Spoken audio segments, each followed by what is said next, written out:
What happens when one of Britain's most beloved TV personalities meets his match on daytime television?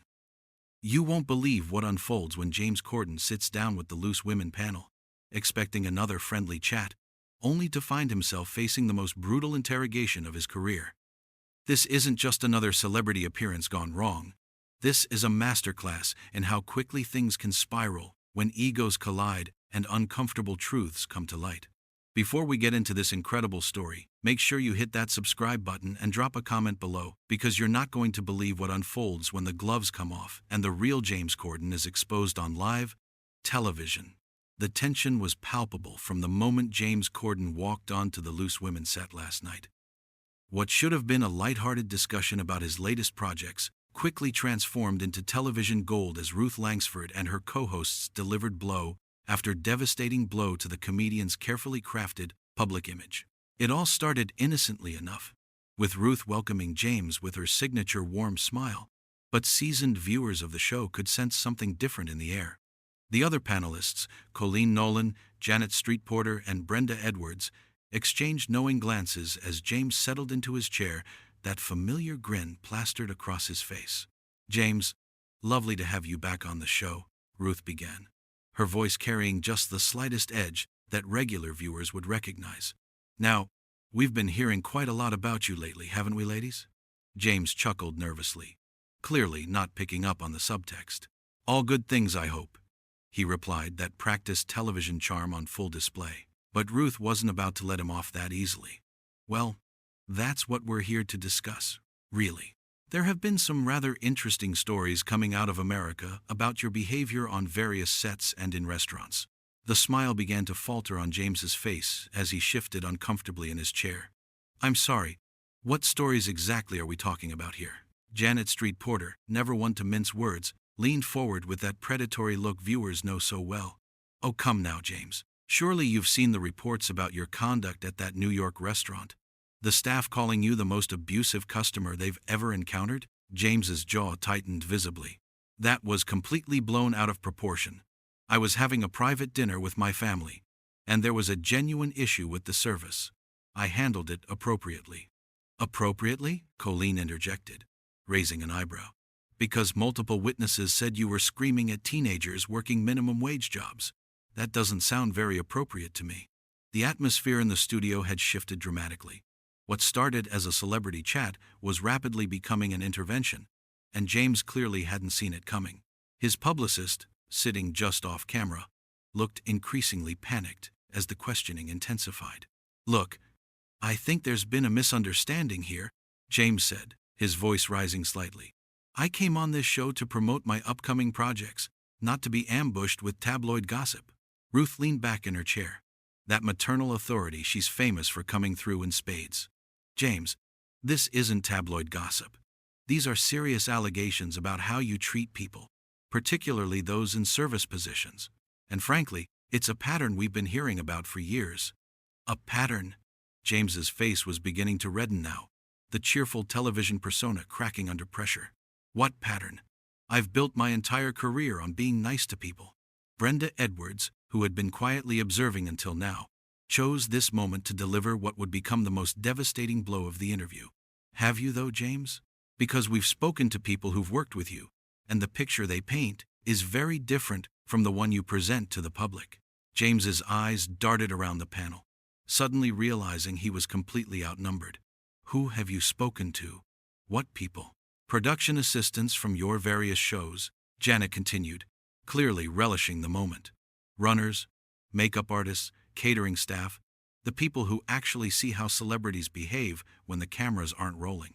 "This is ridiculous," James snapped, his carefully maintained composure finally beginning to crack. "You're taking the word of disgruntled employees over someone you've known for years." Ruth's expression hardened noticeably. "Known for years? James, we've interviewed you perhaps 3 times, and each time, our production team has had to deal with an extensive list of demands that would make Mariah Carey blush." The studio audience, which had been murmuring quietly throughout the exchange, fell completely silent as the real confrontation began. James looked genuinely shocked that his behind-the-scenes behavior was being called out so publicly. "Demands? What demands?" he asked, but his voice had lost all its earlier confidence. Colleen pulled out a sheet of paper with theatrical flair. "Shall I read them? Specific brand of sparkling water, flown in from Italy. Your dressing room temperature to be exactly 68 degrees. No one on the production team is allowed to make direct eye contact with you unless spoken to first." That's completely," James stammered, clearly flustered by having his writer exposed on live television.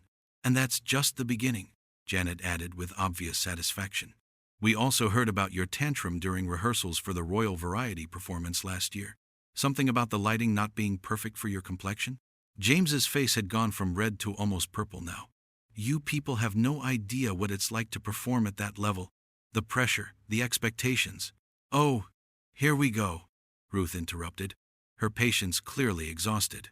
"The pressure excuse. James, we've had everyone from Dame Judi Dench to Sir Ian McKellen on this show, and not one of them has behaved like a spoiled child having a tantrum."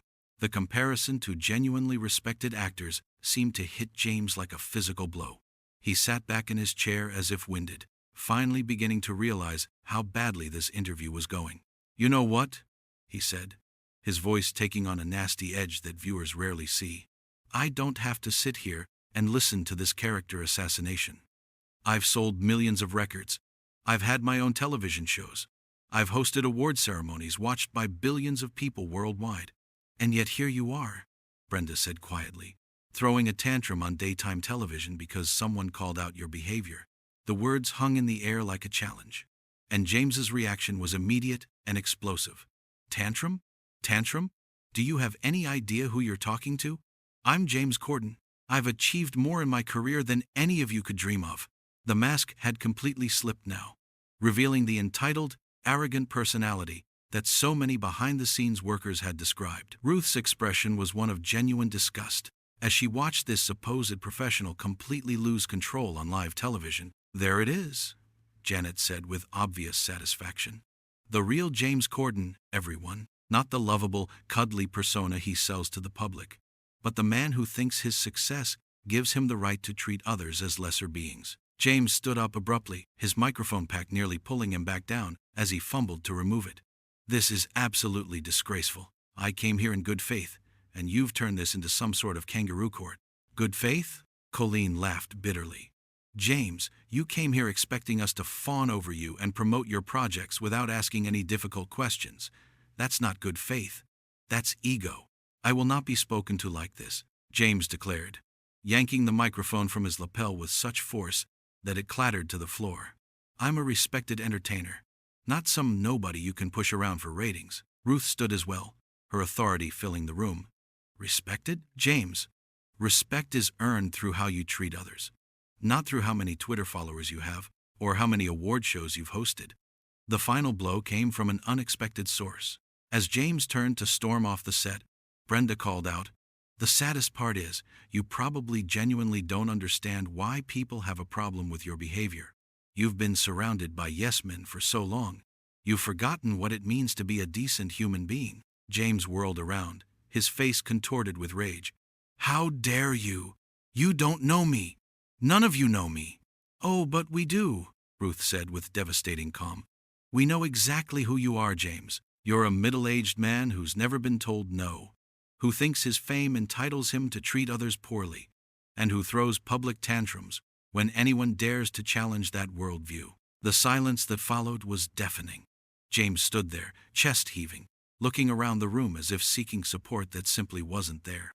Even the usually sympathetic studio audience sat in stunned silence, having witnessed the complete dismantling of a public figure's carefully constructed image. "This isn't over," James finally managed, his voice shaking with fury and humiliation. "Yes, it is," Janet replied matter-of-factly, "because after this display, I suspect there'll be quite a few people reconsidering whether they want to work with you." With that final insult ringing in his ears, James Corden stormed off the Loose Women set, leaving behind a studio full of shocked faces and what will undoubtedly go down as one of the most explosive celebrity interviews in the show's history. The man who had entered as Britain's supposed sweetheart left as something else entirely, exposed, humiliated, and revealed for who he really is when the cameras are rolling and there's nowhere left to hide.